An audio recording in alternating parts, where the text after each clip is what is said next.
आज हम पढ़ते हैं अष्टांग हृदय के सूत्र अष्टांगा सेकंड चैप्टर दिनचर्या। इस चैप्टर से 10 मार्क का क्वेश्चन आता है, अभी 5 मार्क्स में पूछ सकता है, लेकिन एक क्वेश्चन तो 100% आता है। 10 मार्क्स में क्वेश्चन क्या आता है? एक आता है कि दिनचर्या का विस्तार से वर्णन कीजिए, जिसमें अपने को पूरी दिनचर्या लिखनी है शॉर्ट में। एक 5 मार्क्स में आए तो शॉर्ट में किसी एक के बारे में पूछ सकते हैं, जैसे कि जीवा लेखन कैसे होता है, दंत धवन कैसे होता है, अंजन कैसे होता है, इस प्रकार। दूसरा क्वेश्चन बनता है सदव्रत। तो ये 2 लॉन्ग क्वेश्चन बनते हैं, सदव्रत और दिनचर्या। तो आइए अभी हम देखते हैं दिनचर्या। दिनचर्या क्या होती है? दिन प्लस चर्या, मतलब चर्या मतलब आचरण, मतलब जो दिन में आचरण करते हैं उसे दिनचर्या कहते हैं। दिने दिने चर्या, दिन में जो भी आचरण करते हैं उसे दिनचर्या कहते हैं। इसमें क्या क्या होगा? आहार विहार हो गया और आचरण विधि हो गई। दिनचर्या के अंदर क्या क्या आते हैं? ये चीज़ें आती हैं कि ब्रह्म मुहूर्त में जागना, फिर उसके बाद जागने के बाद दंतवन करना, जीव्या लेखन करना, अंजन, नस्यादि सेवन। नस्यादि में क्या क्या गया? नस्य, गंडूस, कवल, धूम्रपान, तांबूल, फिर अभ्यंग, व्यायाम, उपटन, स्नान, भोजन आदि करते हुए। अब आइए इनको विस्तार से पढ़ते हैं। पहला है ब्रह्म मुहूर्त में जागना। इसके लिए एक श्लोक है, ब्राह्म मुहूर्त उत्तिष्ठेत स्वस्तो रक्षार्थम आयुष्य। ब्रह्म मुहूर्त क्या होता है? सूर्योदय से पहले 4 से 6 बजे के बीच में, कि स्वस्थ व्यक्ति को अपनी आयु की रक्षार्थम आयुष्य मतलब आयु की रक्षा के लिए प्रातः काल ब्रह्म मुहूर्त में उठना चाहिए। यहाँ से एमसीक्यू बनता है कि किस व्यक्ति को ब्रह्म मुहूर्त में उठना चाहिए। वो ऑप्शन दे देगा निरोगी व्यक्ति को, रोगी व्यक्ति को, बालक को या फिर स्वस्थ को। तो अपने श्लोक में लिखा गया है स्वस्थ, तो अपन स्वस्थ वहाँ पे टिक करेंगे। ठीक है, तो ये बहुत इंपॉर्टेंट चीज़ है, ये इसको याद रखना। मोस्टली बार एमसीक्यू में हमेशा आता है कि ब्रह्म मुहूर्त उत्तिष्ठेत स्वस्थो रक्षामत आयुष्य, कि स्वस्थ व्यक्ति को अपनी रक्षा की आयु की रक्षा करने के लिए ब्रह्म मुहूर्त में उठना चाहिए। उसके बाद क्या होता है? मल उत्सर्ग, फिर मल का त्याग करना चाहिए। फिर तीसरा क्या आता है? दंतवन। अब ये 5 मार्क्स में क्वेश्चन आ सकते हैं। दंतवन, कि दंतवन क्या होता है, किसमें क्या क्या लेते हैं, किससे करते हैं। तो दंतवन के लिए किस किस वृक्ष की दांतों लेनी चाहिए? अर्क, बरगद, खदीर, करंज, ककुम्भ। ककुम्भ मतलब अर्जुन। ठीक है। समय क्या होता है? प्रातः मुक्ता, मतलब प्रातःकाल भोजन करने के बाद, प्रात भुक्त्वा, प्रातःकाल कर सकते हैं या फिर भोजन कर लेने के बाद कर सकते हैं। ये इसके 2 टाइम हो गए कि किस टाइम दंतवन करनी चाहिए। अब देखते हैं कि दांतवन में कौन सा रस होना चाहिए। तो कसाय, कटु, तिक्तम, इसको याद रखिए, इस क्रम से याद रखना। कसाय, कटु, तिक्तम, कि कसाय रस युक्त, कटु रस युक्त, तिक्त रस युक्त वे दातुनें श्रेष्ठ होती हैं। कसाय में कौन सी होती है? खदीर श्रेष्ठ होता है, खदीर वृक्ष श्रेष्ठ होता है। और तिक्त में नीम की दातुन श्रेष्ठ होती है। अब उसकी मोटाई कितनी होती है दातुन की? कनिनिका, मतलब छोटी वाली अंगुली के समान। ठीक है, ये एमसीक्यू आ जाता है यहाँ से कि दातुन की लंबाई किस, तर्जनी, मध्यमा, कनिष्ठता, कनिका। ठीक है, फिर लंबाई कितनी होगी? 12 अंगुल, मतलब 12 अंगुल। किसने कहा? आचार्य वाघभट्ट ने कहा है। कितने अंगुल? 12 अंगुल। करते कैसे हैं इसको? इस प्रकार की दातुन के अग्र भाग को दांतों से चबाकर मुलायम कर दंतवन करें, ताकि मसूड़ों को खरोच न लगे एवं दांत सहज हो जाए। दातुन ले उसको आगे से चबाया और जब सॉफ्ट हो जाए तब उससे दातुन करें। अब दंतवन निषेध, कि किनको दातुन नहीं करनी चाहिए? जो अजीर्ण रोग से पीड़ित हो, छर्दी से उल्टी हो, श्वास रोग, काश रोग, जवर, अर्दित, मुख का लकवा, तिरछा, मुख पाक रोग, हृदय रोग, नेत्र रोग, सिर रोग आदि से पीड़ित हो। तो ये मोस्टली एमसीक्यू आ जाते हैं। तो इनमें 4-5 याद रखना, जैसे अजीर्ण हो गया, छर्दी हो गया, बाकी सब मुंह के रोग हैं वो समझ जाओगे अपने आप ही। कर्ण रोग होगा, इसको याद रख लेना। ठीक है, तो अगर 5 मार्क्स में आएगा दंतवन पे शॉर्ट नोट लिखिए, तो अपन लिख सकते हैं कि दंतवन में वृक्ष कौन सा होता है, कितनी मोटाई होती है, कितना रस होता है, कब समय क्या होता है। ठीक है, अब अपन देखते हैं अंजन। दंतवन में बात क्या आता है? अंजन। अंजन क्या होता है? आँखों में कुछ आँखों के लिए होता है अंजन। अंजन दो टाइप के होते हैं, स्वविरंजन और रसांजन। स्वविरंजन क्या हो गया? नित्य प्रयोग, इसको याद रखना, एमसीक्यू के लिए बेस्ट है। आँखों के लिए हितकारी होता है। रसांजन सप्तरात्रे, एक टर्म याद रखना, आयुर्वेद क्या बोला? सप्तरात्रे बोला है, ठीक है ना। सात अगर एमसीक्यू आ जाए कि रसांजन का प्रयोग करते हैं सप्तरात्रे, सप्तदिने, 7 दिन में, 8 दिन में, तो अपने को सप्तरात्रे वाला ही लगाना है, ना कि सप्तदिने वाला लगाना है। ओके, श्लोक की लाइन इंपॉर्टेंट हो जाती है उस टाइम पे। अगर प्रयोग विधि क्या है, कैसे करते हैं? चक्षु तेजो में, अर्थात अग्निगुण प्रधान रसांजन। चक्षु ने आँखें, तेजो में तेज से युक्त है। उसे विशेष करके शीत गुण प्रदान कब का रहता है? जो आँखें हैं वो तेज युक्त होती हैं, अग्नि प्रदान होती है, उसे किसका भय होता है? कफ का भय होता है। इसलिए आँख से कफ दोष को निकालने के लिए सप्ताह में एक बार रसांजन का प्रयोग अवश्य करना चाहिए। कि आँख में कफ दोष नहीं बढ़ जाए उसके लिए रसांजन करना चाहिए, ठीक है। क्योंकि आँखों में अग्निगुण होता है और उसे शीत गुण कफ से भय रहता है, तो कफ न बढ़े इसलिए सप्ताह में एक बार रसांजन करना चाहिए, ठीक है। अब देखते हैं नस्य आदि सेवन। नस्य आदि में क्या क्या आ गया? नस्य, गंडूस, कवल, धूम्रपान, तांबुल। यहाँ अपन देखेंगे बस थोड़ा थोड़ा वर्णन है इनका। बाकी जो गंडूस, कवल, इनका आगे वर्णन है अष्टांग हृदय सूत्रस्थान 20 में। गंडूस क्या होता है, इसको शॉर्ट में जान लेते हैं, इनका वर्णन आगे मिलेगा। गंडूस होता है कि मुंह को पूरा भर लेना, उस द्रव्य से, पानी से मुंह को पूरा भर लेना, उस जो कि हिला ना सके। उससे क्या होगा? आंखों से जब तक आंसू नहीं निकले तब तक उसको भरे रखना है। कवल क्या हो गया? मुख में आधा द्रव भरना है जिसे हिला सके, वो कवल हो गया। अब देखते हैं नस्य क्या होता है। ऊर्ध्व जतुगत भाग के रोगों में नस्य क्रम विशेष रूप से लाभदायक होता है। जो ENT के डिजीज होते हैं उनमें नस्य विशेष होता है। इनकी फुल जानकारी आपको आगे मिलेगी, अपने सिलेबस में नहीं है इतनी, बस इतनी है, बस ज़्यादा बात नहीं करेंगे इसके बारे में। अब देखते हैं तांबुल सेवन विधि। तांबुल में तम्बाकू पान का सेवन। समय क्या है?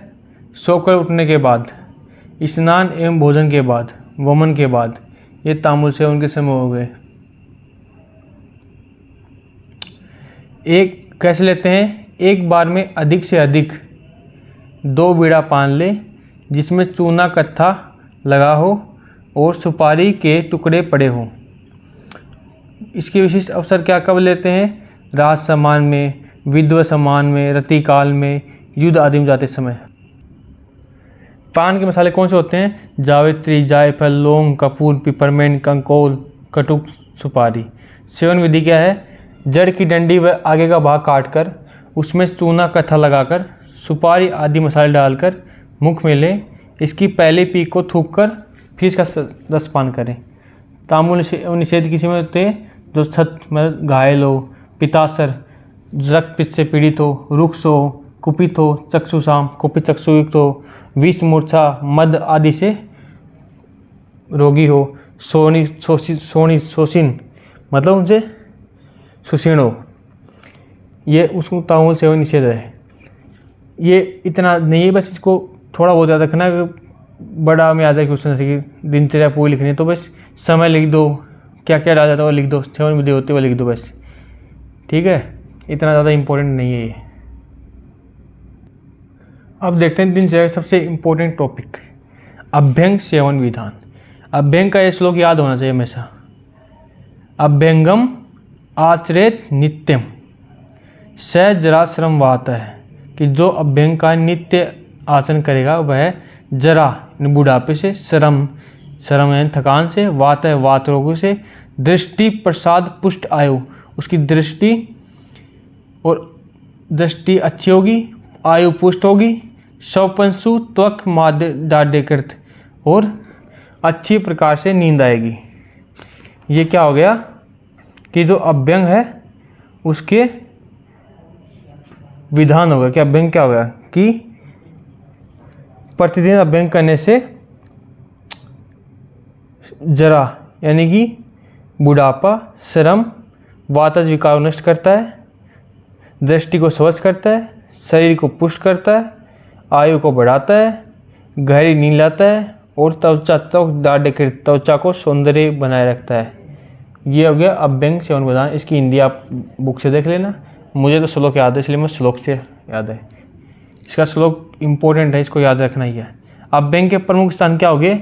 सिर श्रवण पादेशु तम विशेषण शीलियत, मतलब सिर हो गया, श्रवण कान हो गया, पादेशु पैर। सिर, कान और पैर ये अभ्यंग के प्रमुख स्थान है। इन्हें डेली शीलियत मतलब अभ्यास करना चाहिए। सिर में अभ्यास करने का फ़ायदा है? केस को मुलायम बनाएगा, चिकना बनाएगा। पैर सूनापन दूर करेगा, शर्म जकड़ाहट को दूर करेगा। अभ्यंग निषेध कि किनको अभ्यंग नहीं करना चाहिए? जो कफ से ग्रस्त हो, वमन विरेचन किया हो, अजीर्ण से पीड़ित हो, उनको अभ्यंग नहीं करना चाहिए। अब देखते हैं दिनचर्या का एक और इम्पोर्टेंट टॉपिक, व्यायाम करते हैं। इसका भी श्लोक इम्पोर्टेंट है, श्लोक याद रखना है। लाघवम करम सामर्थ्यम दीप्तो अग्नि में छ विभक्त घन गात्रत्वम व्यामा उपदु उपजायते। मैं इसकी हिंदी क्यों नहीं लिखी? क्योंकि श्लोक याद करो बहुत जल्दी याद हो गया। क्या बोलता है? लाघवम मतलब शरीर में लघुता लाना। व्यायाम करने से क्या होगा? शरीर में लघुता आएगी। कर्म सामर्थ्य यानी कि कार्य करने की शक्ति बढ़ेगी। दीप्तो अग्नि यानी अग्नि को दीप्त करेगा। मेद से क्षय यानी कि मेद को घटाएगा, मोटापे को कम करेगा। विभक्त घन गात्रत्वम मतलब घन गात्र है, शरीर को विभक्त बनाएगा। शरीर के अस्थि पंजर को एकदम अच्छा लगे, जिससे मांसपेशियां दिखे। ये व्यायाम उपजाति व्यायाम से उत्पन्न होते हैं। लाघवम कर्म सामर्थ्यम दीप्तो अग्नि में क्षय विभक्त घन गात्रत्वम व्यामा दु उपजायते। व्यायाम का निषेध किन्हें करना चाहिए? ये श्लोक की टर्म याद रख लो। वात पित्ता में बालो वर्ध अजीर्णो च तम जत। ये इतनी याद रख लो, ये क्योंकि बहुत बार एमसीक्यूज में आती है। डायरेक्ट टर्म याद रहेगी कि वहाँ दिया रखेंगे वात दोष वाले को, पित्त दोष वाले को, वात पित्त वाले को। तो अगर श्लोक की टर्म याद रहेगी ना वात पित्ता में, तो जल्दी एमसीक्यूज कर पाओगे। वात पित्ता में बालो वृद्धो अजीर्णो च तम तेजत कि वात पित्त युक्त व्यक्ति को, बालक को 16 वर्ष तक, वृद्ध 70 वर्ष से ज़्यादा को, अजीर्ण जो अजीर्ण रोग से पीड़ित हो उनको व्यायाम नहीं करनी चाहिए। अर्ध शक्ति व काल निर्देश क्या होता है? अर्ध शक्ति मतलब अपनी आदि शक्ति तक व्यायाम करना चाहिए। काल निर्देश किस काल में? बलवान और स्निग्ध भोजन करता हो उसे शीतकाल यानी हेमंत और शिशिर व बसंत ऋतु में अर्ध शक्ति तक व्यायाम करना चाहिए। जो ठंडी ऋतु होती है उनमें आदि शक्ति तक व्यायाम करना चाहिए और अन्य ऋतुओं में और भी कम व्यायाम करना चाहिए। जैसे ठीक है, शीत काल में तो आदि शक्ति तक व्यायाम करो और अन्य ऋतुओं में कम व्यायाम करो, ग्रीष्म वगैरह में कम व्यायाम करो। अर्ध शक्ति मतलब जब हाँफने लगे, मुख से सांस लेने लगे तो वो अर्ध शक्ति होगी। अब है अति व्यायाम से हानि। ये भी एक अच्छा है, इम्पोर्टेंट श्लोक है। जो इम्पोर्टेंट है वो उनकी मैं हिंदी नहीं लिखा जानबूझ के, ताकि उनको तुम ऐसे याद करो। तृष्णा क्षय प्रतमको रक्तपित्त, तृष्णा क्षय प्रतमको रक्तपित्तम शर्म कलम अति व्यायाम तक काशो जवर छर्दी से जायते। कि अति व्यायाम करने से तृष्णा होगी, क्षय होगा शरीर का, प्रतमक रोग होगा, रक्तपित्त होगा, शर्म थकान आएगी, कलम में सुस्ती आएगी, काश जवर सर्दी ये रोग उत्पन्न होगी अति व्यायाम करने से। तो इसको श्लोक टर्म में याद रखना। ये चरक में भी, चरक में बस ये रोग ऊपर नीचे आ जाते हैं, बाकी सेम चीज़ें। अब है व्यायाम आदि का निषेध कि किन, ये व्यायाम आदि का निषेध मतलब एक था वो व्यायाम ओनली व्यायाम का निषेध, ये है कि किन व्यायाम के साथ और किन चीज़ों का निषेध करना चाहिए। तो व्यायाम, जागरण, मार्ग गमन, मैथुन, हंसना, बोलना तथा साहसिक कार्यों का अधिक सेवन करने से शक्ति युक्त मनुष्य का भी उस प्रकार विनाश होता है जैसे सिंह अपने द्वारा मारे गए हाथी को खींचकर ले जाने का दुस्साहस करता है तो स्वयं ही मर जाता है। अब एक अष्टांग योग जी क्या बोल रहे हैं कि किन व्यक्तियों को अपनी शक्ति से अधिक प्रयास नहीं करना चाहिए, कार्य अधिक नहीं करना चाहिए। कौन कौन से कार्य हैं वो? व्यायाम हो गया, जागरण हो गया, रात्रि जागरण हो गया, मार्ग अधिक चलना, मैथुन, हंसना बोलना, ज़्यादा हंसना नहीं चाहिए, ज़्यादा बोलना नहीं चाहिए, और साहसिक कार्यों का अधिक सेवन नहीं करना चाहिए। उसका अधिक सेवन करेगा तो उसका विनाश कैसे होगा?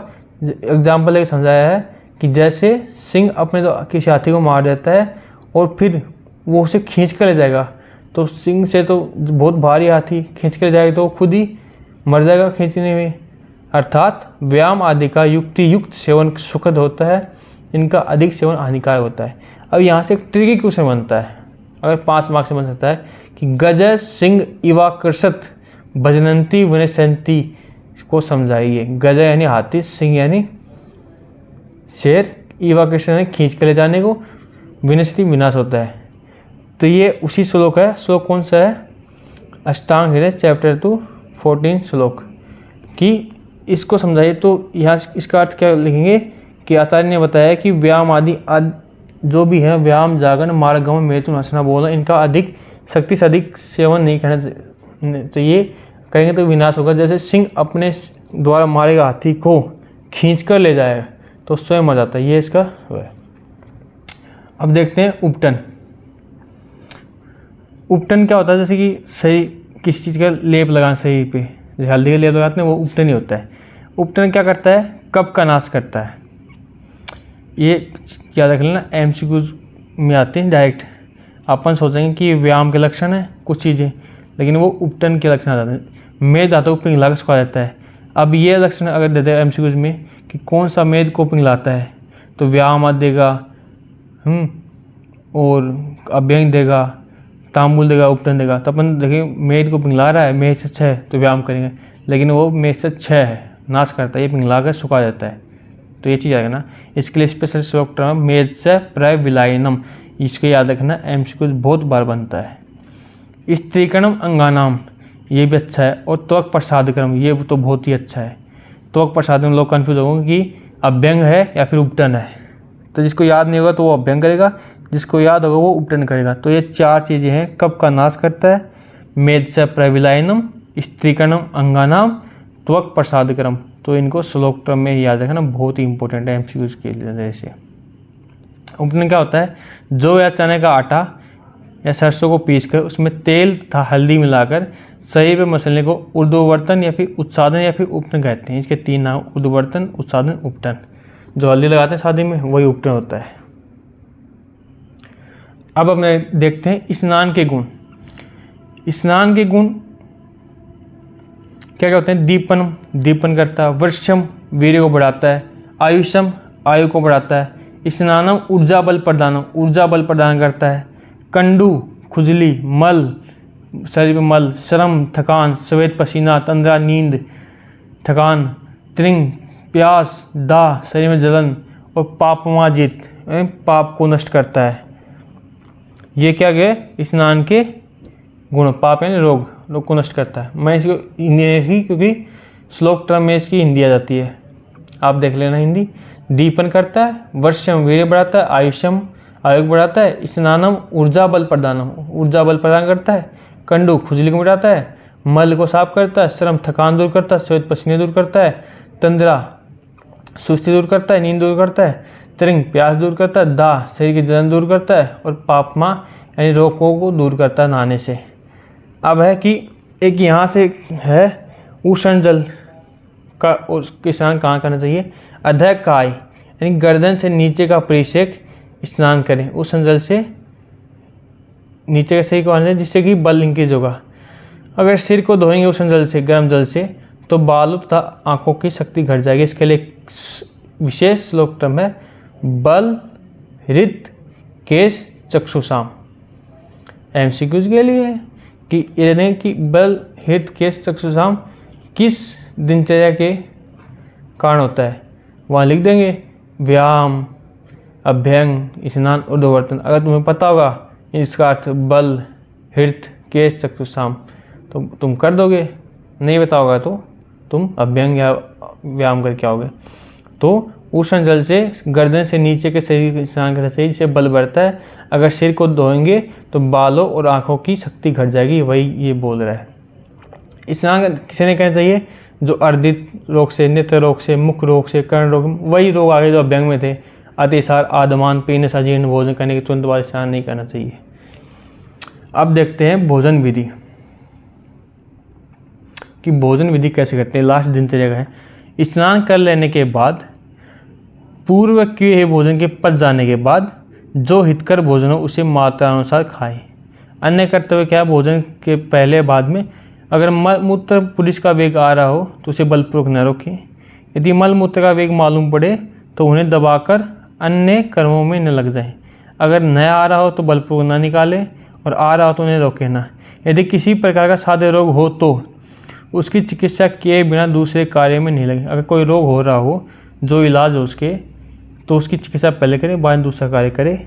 तो ये अपनी दिनचर्या थी कि दिनचर्या में क्या क्या होता है। ब्रह्म मुहूर्त में स्वस्थ व्यक्ति उठना चाहिए, फिर मल त्याग करना चाहिए, फिर दातुन करनी चाहिए।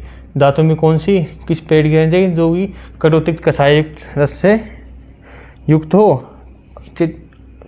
पाँचों उंगली के समान उनकी हो।